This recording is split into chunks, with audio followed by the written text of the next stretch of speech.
All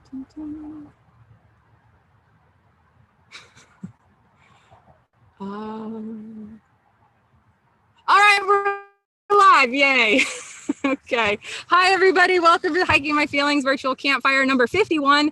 I am Sydney Williams, your host, and I got this dude sitting next to me. What's up, guys? You might not know. This is Ethan. He's the marketing coordinator from UST, and UST is one of our partners.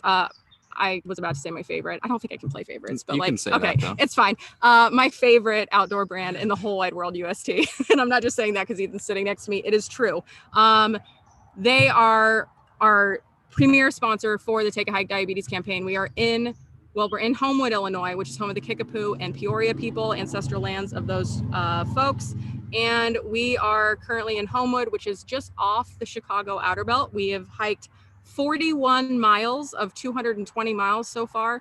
And Jay from the Outerbelt is going to be with us here in a little bit. But before then, I want to talk to Ethan and give you guys some updates about Take a Hike Diabetes. So let me share some stuff with you real quick. So we've got some great updates. It's been a minute. We have taken this month off. We took off all of May. So our last campfire was at the end of April. And at the end of April, we were at like 12,000 miles. So we have been cruising on trails all over the country. And actually now this is an international affair. We have some folks in Mexico and Canada participating. So we have logged 19,806 miles so far. We have 166 participants and we have raised $16,240. So thank you to everybody that is participating. Take a Hike Diabetes, we are on a mission to hike 1 million miles for diabetes awareness. And we are doing that because everybody should have access to the outdoors, and the outdoors is what helped me heal and reverse my diabetes. So we've been trucking around Chicago talking to politicians and all kinds of local community leaders about diabetes in their area and the access to green spaces that they are prioritizing, the Chicago Outerbelt being one of these places. So we'll talk a little bit more about that here in a bit, but for now, let's talk to Ethan. Hi. Hey guys, what's up? So Ethan is, like I said, the marketing coordinator at UST, and he's been out here. Piper is at the airport flying out to Denver. Shout out to Emily Holland, love you. She's gonna go hang out with Emily, and they've been here since Tuesday. Yep. And your travel day on Tuesday was a fun time. Yes, it was. Yep. Tell me a little bit about that. Whenever you look outside and see mechanics working on your plane, it's probably not the best idea. Yeah. There's fuel on the ground. And yeah, they flew somebody in from St. Louis to fix the leak and put us in the air within, I guess, 8 hours. Yeah. So we've been busy. We've been shooting some of the storyteller content for the UST Storyteller series. I'm one of the newest storytellers for UST. You're welcome. Get ready. It's going to be awesome. And also, this tent I've been sleeping in for the last 2 nights, and this will be night number 3. It's the 4-person house party tent. So for a reminder for everybody that is enrolled in Take a Hike Diabetes for the online challenge, once you log 4 activities per month, you're entered to win a 6-person house party tent. So it's like a party and a half of what we got behind us. And you also can win. That's every month. And then if you do more than 4 activities, every additional activity is an additional entry. And then every activity that you track enters you to win the grand prize. And we'll talk about that a little bit later. But you got any stories? You've been out here having some fun, doing some cool stuff? Yeah, aside from the travel day on Tuesday. So we were shooting content in the city today, downtown. And it was just interesting talking to people. A lot of people are asking what UST is. And we just give them a little rundown, tell them we're a camping and outdoors company based out of Columbia, Missouri. And everybody wanted to know more about it. And then that it was awesome because with storytelling being a basis of everything we do, it was just natural for them to connect with us by telling like their outdoor experiences, whatever they may be.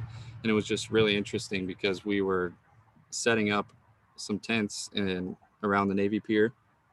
And this guy comes up to us, asking about the brand, asking everything, kind of what we were doing, because we probably look kind of crazy out there. But so he was from New York, and he was just talking about how he was raised where his basis of the outdoors was reading the New York Times on his front porch. And it's just how they can relate anything to the outdoors. And that's kind of what we're all about, is just, you don't have to be doing anything epic. It's just whatever you need to do to get outside and feel the healing power of nature, as you know. And it was interesting talking to him just because he connected through that, even though it was just a very minor thing. And then we talked to another guy who he was probably 65, 70 years old. And his first time camping was last year during the pandemic, him and his wife, and they are from inner city. He was just saying how his wife did not like the outdoors, anything like it. So during the pandemic, they traveled to the Smoky Mountains and camped.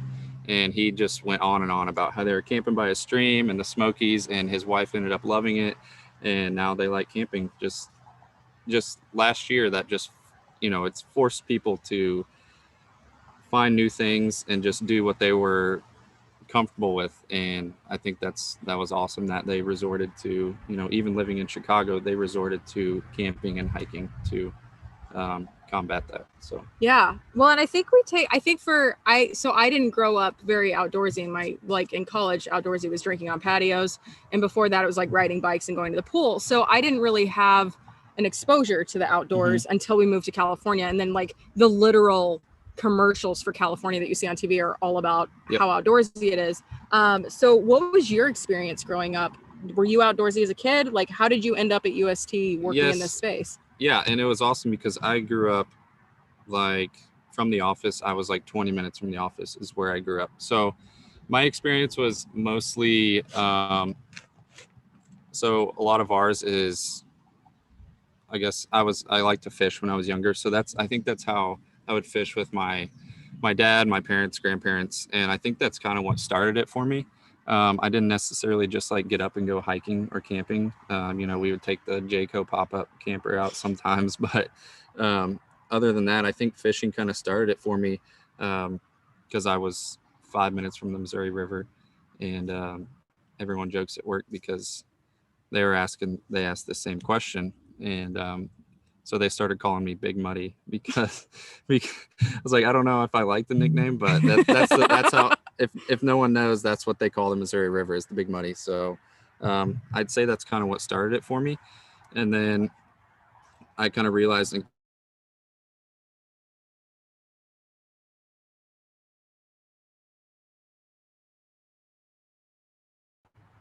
they came to town, and I realized I could actually have a career in the outdoor industry, and it took off from there. Awesome. Yep. That's pretty sweet. So I got pretty lucky. Yeah. So one of the things that I just want to say for everybody, so we initially got introduced to UST from our board member Gabacia, and UST supported the Take a Hike Diabetes campaign last November for Diabetes Awareness Month with a tent and sleeping pad, which Mary, who's on the call, won. And so we'll talk to Mary about her experience because I know she brought that to Catalina and loved it. But I gotta say, I recently upgraded to ultralight backpacking gear, and it's got nothing on your stuff. Like, I mean, like ultralight serves its own purpose, but I'm in here, I'm like, this sleeping pad is like a princess bed. It is awesome. So thank you for making excellent stuff. And thank you for the Monarch sleeping bag, because if you guys haven't seen this, can you explain the Monarch? Yeah, so the Monarch, we actually have a patent on it, so it's pretty sweet. Oh, shit. So it's got, so it's got, we call it the Monarch because it's got 2 wings on it. Obviously, it looks like a butterfly. So it's got, normally sleeping bags just have like one range, like, and it's not like very versatile. So with the wing system, with one wing over, I can't exactly remember like the temperature ranges, but so you get a lot more versatile temperature range because you've got 1 wing, 2 wing, or you can take the wings off and put them behind you for just added comfort. So it's really, it's good for like entry level because I don't know, you can just camp in any sort of weather. So yeah, I dig it. Sleep comfortably. Awesome. Well, so let's talk about our contest that we had today. So it's my birthday. Hi, thank you. Happy birthday to me. And we had a trash pickup because what do you want to do on City's birthday? Pick up trash. So we cleaned up the Outerbelt today. I had big grand plans of like walking the whole, how many miles? 10.7 miles we did today with trash bags and like emptying them. Because the first 2 days on the trail, we had tons of trash cans everywhere and recycling bins everywhere. And I was like, oh, well, I'll like have our own bag and we'll like dump it out and we'll weigh it as we go. And that did not happen. what did happen was we walked 1.29 miles and picked up 73 pounds of trash. So thank you to everybody that joined us for the trash pickup. I'm going to show you guys a little bit about what we got going on here. So we had 1.29 miles walked, 73 pounds of trash. And so we had some great prizes that UST hooked us up with. So for our heaviest bag, Will, who is actually the intern at the Chicago Outerbelt and our official hiker of the time, pulled out 23 pounds of trash from the Chicago Outerbelt, which I feel like is pretty solid for an intern and also just in life. But Will, as the winner, gets the backpacking tent and a freestyle sleeping pad. And then Hannah came in second place. And we were originally going to do second place prize as most recycled items, but we picked up so much stuff. We would have been sorting through it for forever, and we probably wouldn't have even been here for the virtual campfire if we were going at that pace, because we did like a mile in an hour. So we were going to do most recycled because the Monarch Sleeping Bag that Ethan was just talking about, the fill is made from recycled water bottles. Yep. Correct. So instead of that, we're giving second place to the second heaviest bag, which is from Hannah. So Hannah, congratulations. We'll have that sent to you.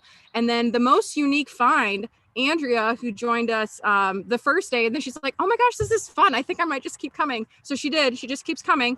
Andrea found hair extensions on the side of the road. So she wins the Swerve Hip Pack. So congratulations to our winners. Thank you so much for participating. And as a reminder, for anybody that's signed up for Take a Hike Diabetes, you can win the 6-person house party tent when you log 4 activities every month. And the grand prize is a tent, sleeping bag, sleeping pad, cooking setup, solar lights, and every activity you log during Take a Hike Diabetes is an entry. So thank you to UST for all of your support. Any other stories you want to share? Any cool stuff? I don't know if I have any stories, but I was just going to speak a little bit to our partnership and just how, not specifically, but just we only partner with people that obviously directly align with us and with our values and inclusion, diversity, accessibility.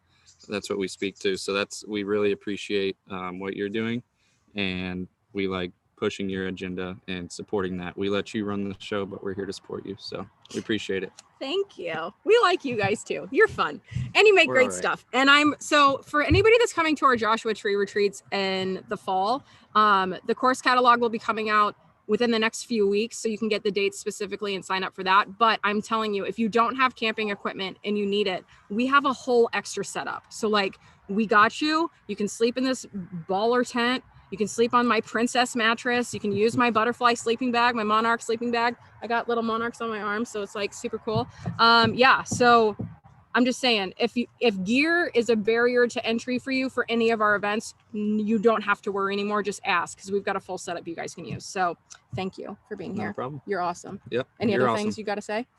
I don't believe so. Okay. Well, stay tuned, because they got some awesome stuff coming up, including my storyteller profile. So we'll see what that turns out like, but I think it's going to be really good. Yep. And Piper's a legend. Piper rocks. So Piper is a legend. And John, if you're watching, thank you, my friend. You are excellent, and we're so proud to partner with you. All right. Boom. Shakalaka. Peace, there guys. we go. Cool. So there's that. Who's next? Jay's up. Come on, Jay. Let's do it. Thanks. All right. Ethan. With the Columbia, Missouri shoes. Like it. I guess you could call it. All right. So here's the thing you can stick in your ear if you want to hear what people say. It's going to have to go on that side, or else we're going to have to get real snug. I'm going to wind up Jay. really pulling your hair. Also, Jay's extra tall. Do I need to we're good. booster? Okay, cool.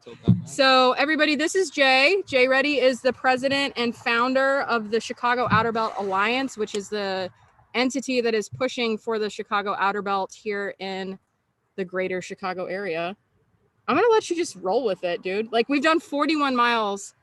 Yes. I'm like a little more than we thought, but everybody's super energetic. There's an amazing group. Thank you, Lydia. Amazing group out here hiking this week, and more people coming and folks along the way. We've already experienced a whole ton of trail magic, and there's more to come. We've got dinner with Beyond Meat tonight, and The Boy Scouts are cooking us breakfast Saturday night or Saturday morning after they camp here. Yeah, right. That's news to you. So it's just told to me. Yeah. Awesome. Really cool. The mayor of Homewood, I'm wearing Homewood's t-shirt as we camp in Homewood tonight. The mayor of Homewood is going to come see us after he walks his dogs out here at Isaac Walton Preserve. But it's just been unbelievable. At one point, a friend of Sydney's called to wish her happy birthday.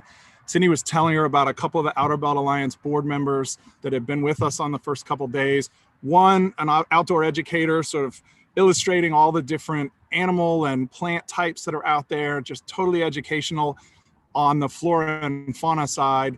And then the next one, the chief of staff for Alderwoman Sue Garza in the 10th Ward, a Latino leader in the community, Ishmael Cuevas, who had sort of the human and social and historical side of the neighborhoods we were walking through and the physical assets that we were going past. And just to get that exposure is what this is all about. It's been great weather. It's been sunny. Everybody's been really energetic about it. And so in different ways, we've had these amazing hikes each day. And I'm so happy you're here. Happy birthday. Yeah, thank you. It's going really well. And it's so fun because like we had you on last year. I don't think you were on my birthday, but you were during like the first half of this. So for anybody that's tuning in that is not familiar, the virtual campfire started because we didn't get to hike with Jay last year. So we've been planning this adventure since 2019. I remember we were on the phone, we were in New Hampshire, hanging out at Barry's parents' house, and we were just like planning this awesome trip. I was like, I didn't even know we could hike around Chicago. And then we had the date set and we were going to do it. And then COVID happened. So obviously we didn't. And I was like, well, we've already been promoting these days as like a fun community thing for Hiking My Feelings. What can we do? The virtual campfire. Jay was one of our guests last year. So any cool updates? I mean, most of the people that are watching probably weren't here for your thing last year. So sure. What is the Chicago Outerbelt? How'd you get it started? Why are you so psyched about it? So it started, it could have started a long time ago. I joined the board of Friends of the Forest Preserves in 2005 because I was out here jogging in the preserves in the snow one day and saw these deer just jumping through the snow, thick flakes falling. It's just such a magical scene. I called a friend up and I said, I need to know who knows all the story about this, who knows the flora and fauna, because I want to become that person. And they turned me on to Friends of the Forest Preserve. Their president for now many, many years, Benjamin Cox. I saw him on the trail today. He was one of our original board members. So we have their support and all the knowledge that they bring to the table. And he said, when I first came up with the idea, I had been looking at maps and I said, I bet I could get all the way to Lake Michigan just on trails without getting out of parks, forest preserves, and bike paths. And I did it. And then I said, well, what if I go the other way? Can I get here to here and here to here? And I mentioned it to Benjamin Cox, and he had a friend on staff who said, yeah, I've been wanting to through hike Chicago for the longest time. And so we literally spread out maps on their conference room table so cool. with a yellow highlighter and drew a line all the way around. And then it didn't happen until the spring of 2018, spring of 2018, I shared it. So REI has been super supportive. They have all this incredible work around rewilding cities. And REI was doing co-working days, sort of outdoor-based co-working days in their Lincoln Park store. That's right. And I met people who worked in outdoor recreation, outdoor education. And a couple of them said, I have to be involved. I have to do that. One of them put in for 3 weeks vacation the next day. Right. Was so that she Emily? was like, that's Molly Fitzgibbon. Okay. But she put in for 3 weeks vacation. She said, I'm doing this. And then Emily Liu, who was on staff at REI and is one of the market managers for the Chicago area, said, I'm interested too. And her boss enabled her to use some work time to hike the whole trip. And so we got those commitments. And then Stanley Jackson, who's hiked with us a couple days already, is a board member who said, I'm in. So we had 4 people to do that original hike. And the whole idea was, let's ground truth this. Yeah. You got the lines on the map. Does it work? Can you cross these busy roads here? Can you get past this stream here? Where's the bridge? How do you get around it? And it worked. It was just, and it was the most incredible experience. You experience Chicago in a new way. You experience people in a new way. And even with all of that, there's still all this quiet time where you're just out in the woods yourself. So we've always done camping. We have to shuttle a little bit. It's You know, we have some detractors who say, well, perfect through hike, you stop wherever you stop each night and you can camp right there. Well, this is a burg with 9 million people living in it. So it's a little more complicated than that. But there's a lot of interest along the way for people to provide places to camp. It's coming, right? Airbnb style, there's going to be a way to hike your way around Chicago and camp pretty close to the trail every night. It may take us a few years, but right now, Sydney and Barry are hiking with this great UST gear behind us and camping out every night. And you wake up in the morning, we've been waking up 5 o'clock because the sun comes out and the birds start chirping and there's fog in the trees and you're all by yourself. And it's just a reminder, this is good for me. Yeah. Right? This is to see the sun refract through the leaves and to hear the way they blow in the wind is some of what this is about too. So I think that, and it's not something that I said at least 5 or 6 times on day one. So day one, we started Buckingham Fountain. We're going down to Steelworkers Park. We're hugging like the lake most of the way.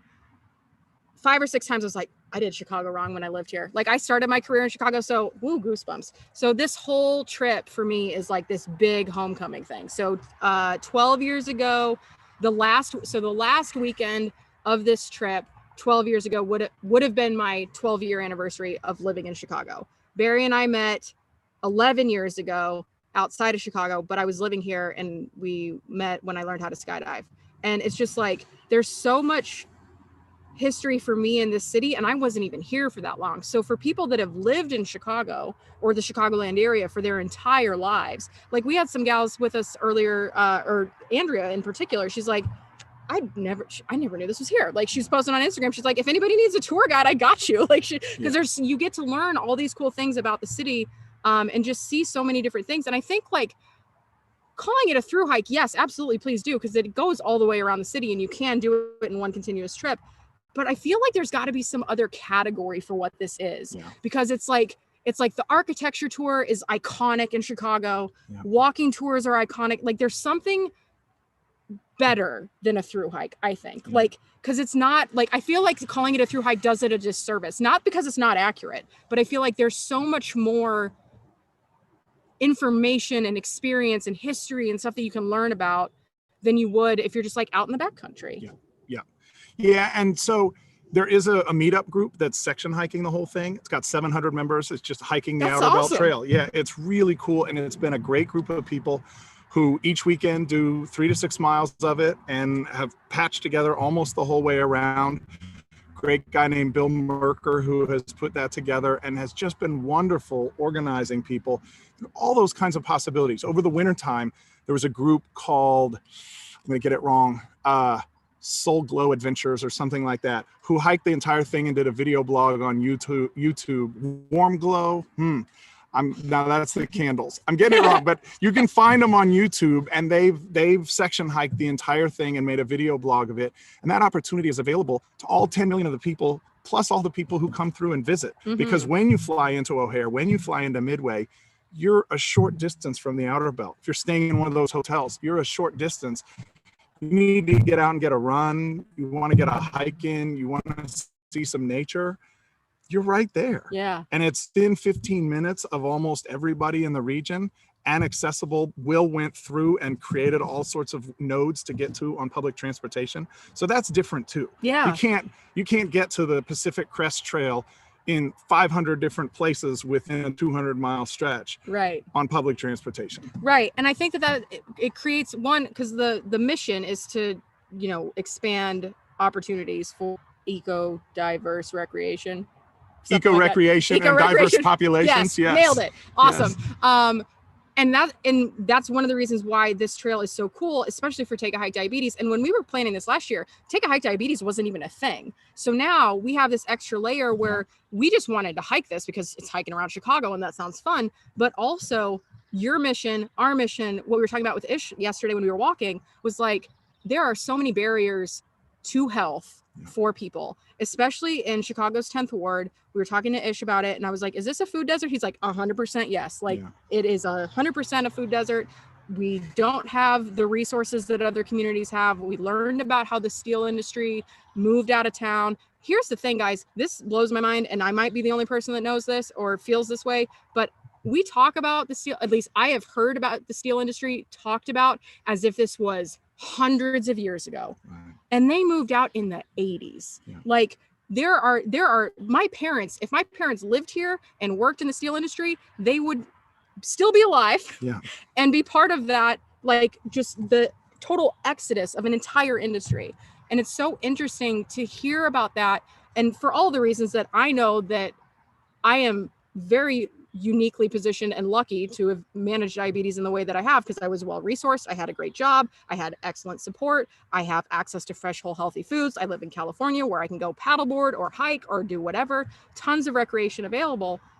And the thing that is so interesting about the Chicago Outerbelt is it gives that opportunity to people all over the city. And if you have access to public transportation, you have access to incredible recreation. And I think that that is one of the most important parts of this, especially from a diabetes management perspective and a community health perspective. In the 10th ward in particular, one of the things that Alderwoman Garza was talking about was essentially environmental justice, because there was so much pollution from this industry that held up this community, that now all of those people have a higher rate of cancer, a higher rate of asthma. And then you look at a food desert, if you don't have room for whole, fresh, healthy foods, Hispanic communities are one of the highest prevalence of diabetes communities in the United States. So it's like all of these things just stack on top of it. And going through election cycles and hearing politicians speak, I've heard them all talk. I've read the talking points.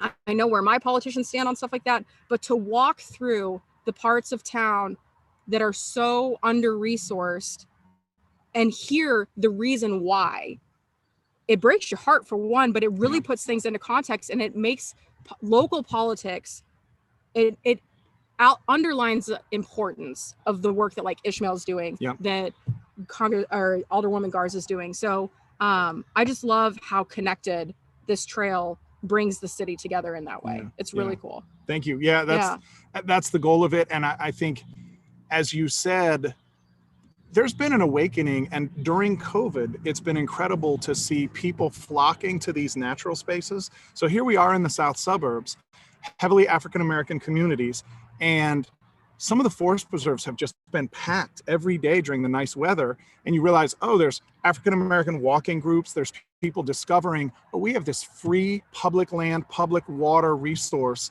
that matters for my health. And in some ways, COVID forced us to address directly what are the health issues that we're dealing with. And people are out here doing it. And there's just so much room for growth with that. And that's some of what we're spotlighting with the Outerbelt. Yeah, I love it. Any cool stories from the first 3 days that you have? Any cool run-ins with neat people, or just as the person who like kind of orchestrated this, just seeing do it beside your board? That's the joy, is just, we had people show up on the first day at Buckingham Fountain and say, hey, I was wanting to check this out. I'm ready to do this. And then after the first day, they were like, I'm in, I'm doing this whole thing. And they've been back every day to see that joy, and the way the group has bonded and is hiking together so well has been incredible. And we know there's more people out there who are going to come into contact with us, who we're excited to share the mission and the story with.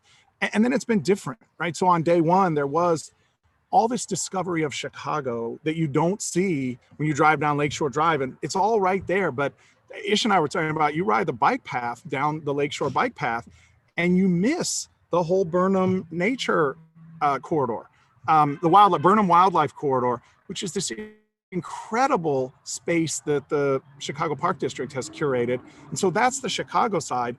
Then we get out here into the south suburbs, and there is so much. I mean, we went through like 20,000 acres of natural areas today, and the trails are gorgeous and ready for us, and it's out there, and it's a different joy and different discovery than the one in Chicago, but equally powerful. And again, all accessible, all within a day's drive, a short train ride, etc., for people to get out here and enjoy. I love it.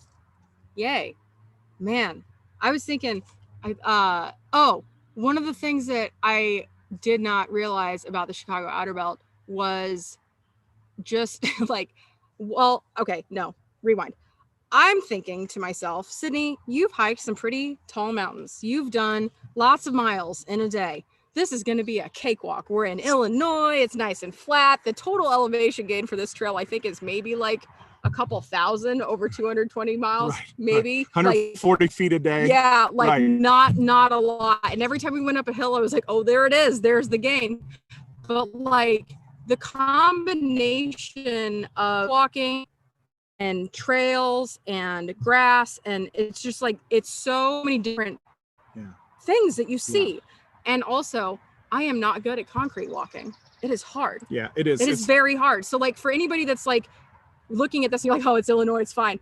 Don't do what I did. Like the first day is 17 miles and it's stunning. And there's so much to see that you just completely forget that you're like pounding your body on concrete all day. But it is miraculous. Like the wood chip trails through that corridor were so cool. Felt like walking on marshmallows too. It was compared to the bike path, for sure. Yes. It was awesome. So thank you for being here. Thank you for the invitation to join you. And thank you for the work you're doing to make recreation accessible to people in Chicago. Yeah, it's so exciting to have Hiking My Feelings doing this. The trip has been wonderful so far. There's more great stuff ahead. So that's what I keep really hearing. Glad to be I keep here. Hearing about birthday surprises. I don't know what else is coming. So yes.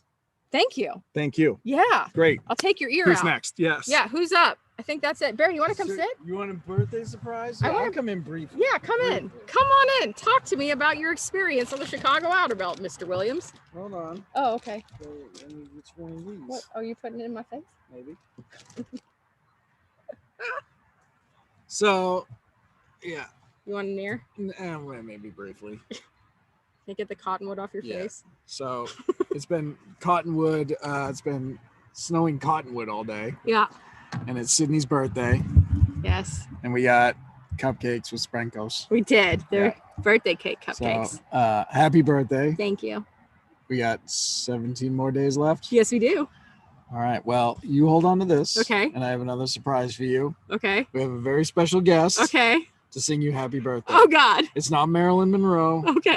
It's better. Okay. It's Dada. What? Fun. Oh my gosh, you guys stop. I love you. What's happening? We gotta sing something. Come here, Barry. Yo, you don't want my voice on there. Come on. All right. I'll give it a go. Am I eating this? I'm gonna eat this. You can do whatever you want. It's your birthday. It's my birthday. First, I want to greet. So I want to introduce you. This is Dada. She was on the Campfire with Cassie Sexy. With Cassie. Tomboys Avenue. Yeah, yeah, yeah. And we're here to greet this amazing human. Thank you. Happy birthday. Thank All right, you. let's sing, Will. Yeah, I'm ready. All right. And this is Will. He's the intern, and he just won all the things. Yes, I did. Right.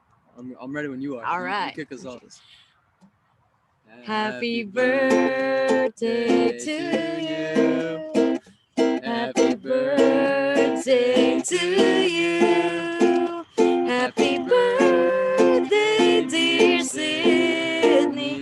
Happy birthday to you. One more time. Happy birthday to you. To me.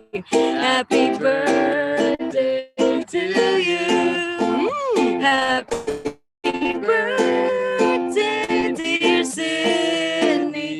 Happy birthday to you.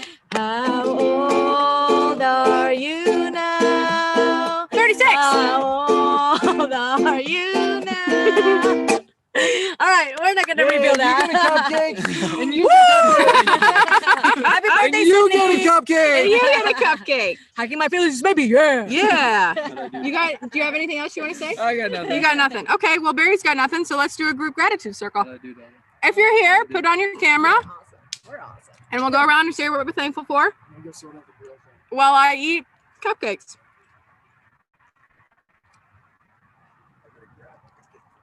Yeah, you better grit a cupcake before they go away. Am I all by myself? No gratitude circle? All right.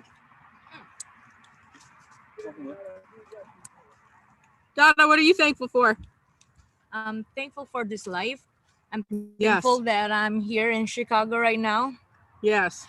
and having just a good time, spending good time with Mother Earth, and showing some respect and love a while ago this morning, cleaning, and yes, I'm just thankful for this life in general. I'm still breathing. I have a good work. I have a good family. And I have a good music. You guys check it out. Yeah, I'm so check it grateful out. to share without Tomboys Avenue. Tomboys Avenue, make it happen. Yeah. Shout out to all people that is onto our podcast right now. Super grateful for every one of you guys. Love and respect. Yes. Come on, Will. What are you thankful for, Will? I would say I'm thankful for, I like what Donna said, I'm thankful for my life. And I'm also thankful for my parents because I took a gap year this year before my freshman year of college. And without them supporting me and like being on board with me taking a gap year, this year wouldn't have happened. And now I'm here with Sydney. I got to meet Dada today. I've been with Jay all year. And as you guys could probably tell, he's a very nice guy. And I've just learned a lot this whole year. So yeah, I'm thankful for my parents for giving me this opportunity to be able to be here talking to you guys. And yeah. Love that. Yeah. Awesome. Mary, what are you thankful for? I like your hat. Thank you. It's just for you. I am grateful for the birth of Sydney. I love you. I miss you. Happy birthday. We'll celebrate soon in Chicago. And I'm grateful that you're bringing me back to Chicago. Yes, I'm so excited to hike around here with you. Oh my goodness. And we're walking through your old stomping grounds. It's going to be so good. Do I need bug spray? I have some, so don't worry about it. Are the mosquitoes bad yet? Not yet. Okay, good. Yeah, we're good. Thank you for being here. Oh my gosh. Sweets, hi. How are you? What are you thankful for? She's back and she's looking great. There she is. Oh, it's very hot here and I'm so grateful for my AC and my let me see, my blender. I'm about to blend up a smoothie. So it's been like 100 degrees here. I'm ready to pop up a kiddie pool or something. But I am grateful that your two parents decided to go ahead and give birth to you today. Whoop, whoop. Yeah. And, thanks, Mom and Dad. Yeah, thanks, guys. And anyway, big shout out. But I'm actually super stoked about learning about the Outerbelt and your cleanup day and the idea of urban hiking. And, I lived in New York for 16 years and I always thought recreating there was going to the beach. It never really occurred to me how many hikes I missed out on. It's everywhere. And I think that accessibility piece about Chicago and going forward with Michigan and Michigan and DC is going to be, it's just like, I love that I'm here for the beginning of this ball rolling for you guys doing your urban awareness stuff. And thanks, Dada, Jay, Will. What was the first guy's name? I forgot. Ethan. He was my favorite. I forgot. All right. You have a wonderful day. And thanks, Barry. I know you're there somewhere. Yeah. And Lydia, nice to see you. How are you? I can be better, but I'm so happy and grateful that you're able to follow this dream that you wanted to do for a long time. I remember you setting up this date back a year ago. And when you get here in New Hampshire, we'll be doing another birthday party. Okay, I love birthday parties. I'm all right with that. Well, cool. Well, I am Sydney, and I am thankful for the opportunity to do this. I am thankful for Jay and his work of creating the Chicago Outerbelt and connecting all these wonderful areas that already exist. Like, it doesn't even require building anything new. Like, they can add for some signage and some interpretive signs to make it even more awesome than it already is moving forward. But for any other people that live in cities that you're looking around and you're like, I want to do something like that in my city, like, it is possible, and it just takes a little bit of curiosity and a lot of handshaking and phone calls. So thank you to everybody that is part of the Hiking My Feelings family. Thank you everybody that is here tonight, and we will see you next week. We will be, so next week is the 10th. Where are we next week? Do we know where we are next Thursday? Chicago. We're in Chicago. We're still hiking around Chicago. So for the next so it's this week, next week and the 17th will all be virtual campfires from whatever campground we're at. So thank you guys for joining us. And if you're on YouTube, we'll say bye. And if you're on Zoom, don't